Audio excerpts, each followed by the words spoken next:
અષાઢ વદની કામિકા એકાદશીની વાર્તા। યુધિષ્ઠિરે પૂછ્યું, હે વાસુદેવ, હવે મને અષાઢ વદની એકાદશીનું શું નામ છે અને તેનો પ્રકાર કહો। ત્યારે શ્રી કૃષ્ણ ભગવાને કહ્યું, હે રાજન, પૂર્વે નારદજીના પૂછવાથી જે વ્રત બ્રહ્માજીએ કહેલું છે અને જે પાપનો નાશ કરનારું છે તે ઉત્તમ વ્રત હું તમને કહું છું, તે તમે સાંભળો। બ્રહ્માએ કહ્યું કે નારદ, અષાઢ વદ એકાદશીનું નામ કામિકા છે। તેની કથા સાંભળવાથી વાજપેયી યજ્ઞનું ફળ પ્રાપ્ત થાય છે। તે દિવસે લક્ષ્મીપતિ નારાયણ ભગવાનનું પૂજન, ધ્યાન અને યજ્ઞ કરે છે।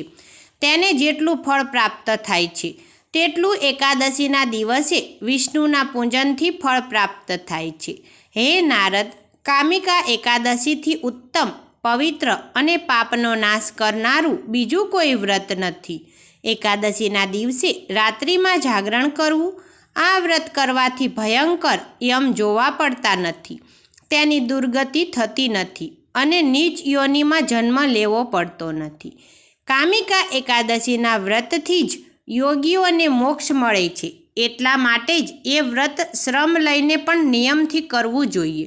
જે માણસ તુલસી પત્રથી શ્રી હરિનું પૂજન કરે છે તે માણસ પાપથી લેપાતો નથી। 1 ભાર સોનું અને 4 ભાર રૂપું આપવાથી જે ફળ પ્રાપ્ત થાય છે તે ફળ તુલસી પત્ર વડે શ્રી હરિનું પૂજન કરવાથી થાય છે। જે માણસ તુલસીના માંજરથી વિષ્ણુની પૂજા કરે છે તેના સઘળા પાપો નષ્ટ થાય છે। તુલસીના દર્શન, સ્પર્શ કે વંદન કરવાથી સર્વ રોગોનો નાશ થાય છે। વિષ્ણુના ચરણમાં તુલસી ચડાવવાથી મોક્ષ થાય છે। તેવા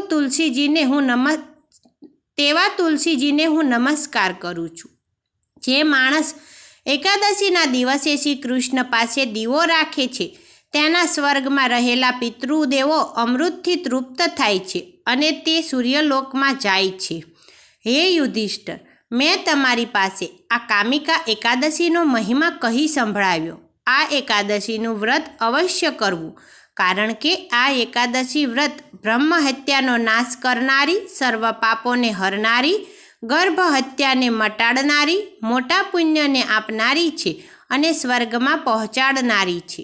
જે માણસ આ એકાદશીનું મહાત્મ્ય શ્રદ્ધાથી સાંભળે છે અથવા પાઠ કરે છે તે સર્વ પાપોથી મુક્ત થઈ વૈકુંઠ ધામને પામે છે, એવી રીતે બ્રહ્મ વૈવર્ત પુરાણમાં કહેલું છે।